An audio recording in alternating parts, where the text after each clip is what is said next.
Амансыздарбы? Бүгін біздің өлкөдө өтө ашыкча, өтө резонанстуу окуя болуп тур.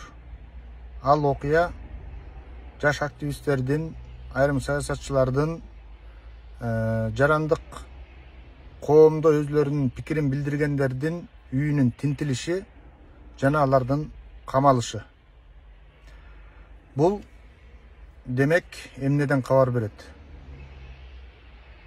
Ар бир адамдын оюнун камалышынан, укугунун камалышынан, сөз эркиндигинин камалышынан кабар береби?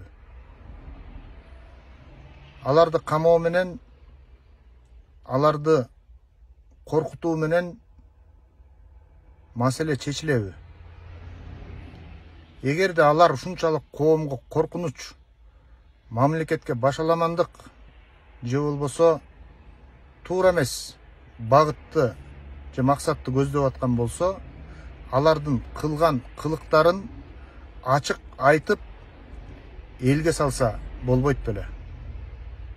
Алар менен сүйлөшүү жолдорун жүргүзүп, сүйлөшүп, ачыктап, анан коомго ушул инсандар коркунучтуу болуп атат. Биз буларды камабасак, эртең биздин өлкөдө чоң өзгөрүү болуп кетиши мүмкүн. Ал коркунучтар мына мындай деп билгениңер болсо, билгениңерди айтсаңар жакшы болмок. Биздин баш мыйзамыбызда дагы жазылып турат. Биздин салтыбызда дагы, наркыбызда дагы бул нерсе бар го. Адамдын оюн, адамдын эркиндигин камаганды өзгөчө биздин кыргыз жакшы көрбөйт. Чектегенди жакшы көрбөйт. Ошондуктан бүгүнкү болгон окуя бул жакшы эмес. Бүгүнкү биздин коомубузда болуп жаткан дүрбөлөң бул жакшы эмес. Бүгүнкү адамдардын камалышы, активисттердин, журналисттердин, блогерлердин, айрым саясатчылардын 2 суткага камалып турушу бул биздин оюбузга өтө чоң бүлүк салат.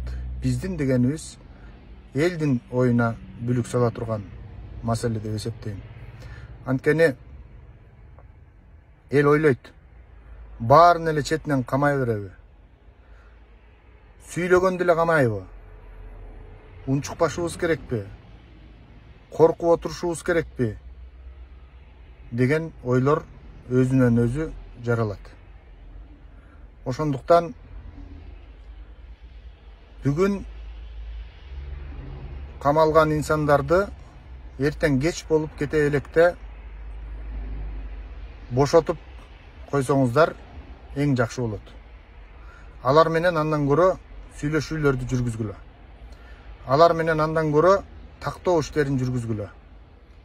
Алар менен жалпы элге салып, жалпы журтка айтып, билгениңер болсо ачыктап уяткаргыла. Эгер ошончолук эле коомго коркунуч жаратып аткан болсо. А бүгүн минтип камоо жолу менен, бүгүн минтип коркутуу жолу менен эч максатыңыздарга жетпейсиздер. Биз мыйзамдуу мамлекетте жашайбыз. Демек, ар бир адам мыйзам бузуп аткан болсо, анда ал жооп берет. Бирок минтип дароо камап, дароо аларды коркутуп, алардын үй бүлөсүнө бүлүк салып, алардын жай турмушуна бүлүк салуу менен иш жакшы жагына чечилбейт.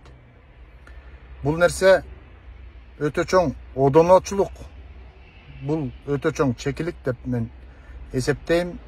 Жана бүгүн камалган активисттерди чыгарып коюңуздарды өтүнөм.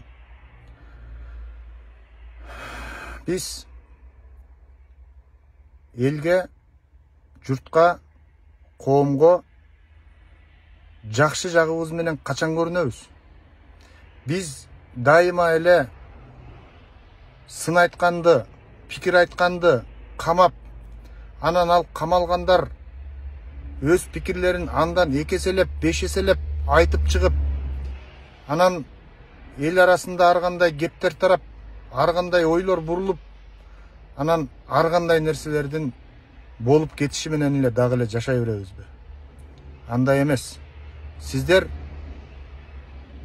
жети өлчөп бир кесип мыйзамдуулукка